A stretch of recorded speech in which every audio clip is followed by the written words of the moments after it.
A lot of people think they have a motivation problem. They do not. They have a systems problem. They built a life where the right actions only happen when they feel inspired, ready, confident, clear, energized, and locked in. That is a bad setup because feelings move around all the time. Energy changes, stress changes, life gets noisy, plans get interrupted, your mood shifts, your focus drops. And if your whole life depends on feeling right before you do the right thing, then you're going to you're going to keep starting and stopping. But the way I think about it is simple. I do not ask how do I stay motivated. I ask how do I make the right action easier to repeat. The question changes everything because now I am not trying to control my feelings all day. I'm trying to build a setup that helps me even when I do not feel amazing. I think this matters for a lot of people because there are so many smart, ambitious people with real goals who keep getting stuck in the same cycles. They get fired up, they make a big plan, they go hard for a few days, they miss a day, the whole thing starts falling apart. Then they blame themselves. Most of the time, the real issue is that they built a plan around emotional intensity instead of repeatable structure. That is why I trust systems more than motivation. Motivation can help you start, systems can help you continue. When I think about building a life around systems, I start with friction. What makes the right action harder than it needs to be? You gotta think about that. What makes the delay? What makes me delay it? What makes me avoid it? What makes it feel bigger than it really is? Because sometimes the problem is not discipline. Sometimes the problem is that the setup sucks. The tasks take too many steps, the tools are not ready, the starting point is unclear, the environment is distracting, and the next action is too vague. Everything depends on memory. That will slow anybody down. One of the first things I try to do is reduce friction. If I want to record content, I want the setup to be ready. If I want to work out, I want the path to starting to feel simple. If I want to build something, I want to know that the next step is actual. I want to know the actual next step. And if I want to stay consistent, I do not want to rebuild the routine that from scratch every day. That is what systems help with. They make the right action easier to begin.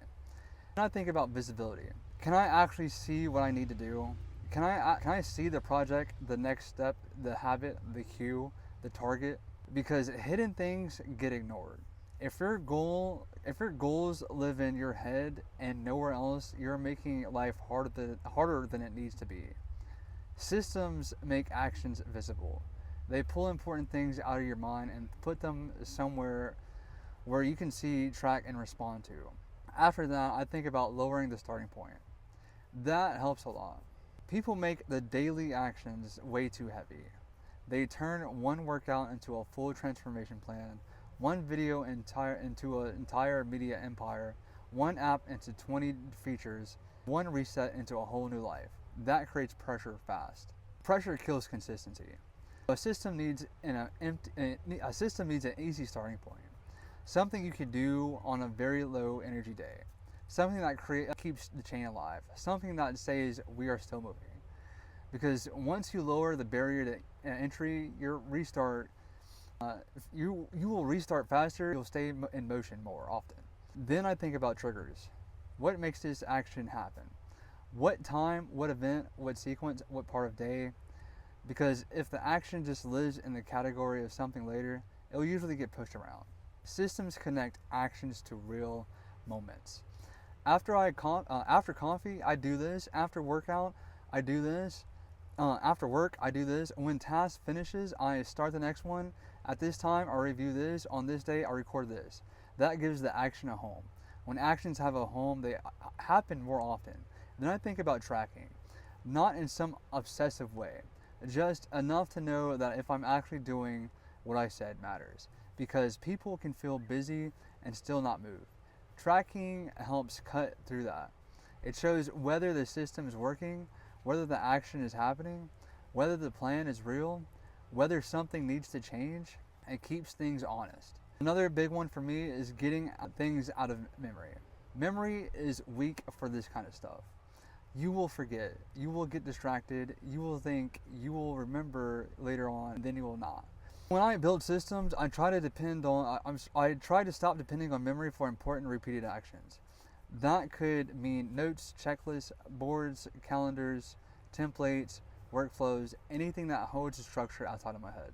That gives me more mental space for thinking, rebuilding, instead of trying to remember every little thing. There is the environment. This matters more than people think. Your environment either helps the action or fights the action. If your phone is always there, your tools are always scattered, your workspace creates friction, if your setup is annoying, if everything takes 10 steps to begin, you're going to feel resistant all the time. Systems improve the environment. They put the right things closer. They remove the unnecessary steps. They make starting cleaner. They make continuing easier. This shows up everywhere for me. Work and content and building products and fitness and how I organize projects. If I had to depend on motivation every time I wanted to make progress, I would get way less of stuff done because motivation is inconsistent. If I have a system for recording, a system for planning, a system for knowing my next step, a system for tracking what matters, a system for reducing friction, now I do not need to talk myself into everything from zero. That is the real power. Systems reduce how often you have to rescue yourself. They carry more of a load. I think that is what a lot of people need. They do not need more self-hate. They do not need more guilt. They do not need another giant speech. They need a better setup. They need a life that makes the right things easier to do again. Because consistency usually comes from design, not constantly forcing yourself through resistance. This also helps when life gets messy, because it will. You will have off days. You will get tired. You will lose momentum. You will get pulled into other stuff. A system that helps you restart, that matters a lot. The goal is not to never fall off. The goal is to get back on fast. That is way easier when the structure is already there waiting for you. When I think about building a life around systems instead of motivation, I'm really thinking about one thing. How do I make process easier to repeat? How do I make the next right action clearer, smaller, and easier to begin? How do I stop making everything dependent on a perfect mood? How do I build a life that keeps nudging me in the right direction even when I do not feel my best? That is the real shift. Because once you start asking those questions, you stop treating consistency more like some mystery. You start treating it like a design that can improve. If you want to move better in your life, start looking at the system. Look at the friction, look at the trigger, look at the environment, look at the starting point, look at what still depends on memory, look at what is too heavy and what is too vague. There's where the real fix is. It usually lives there. You don't not need to feel perfect every day. You need a setup that helps you keep going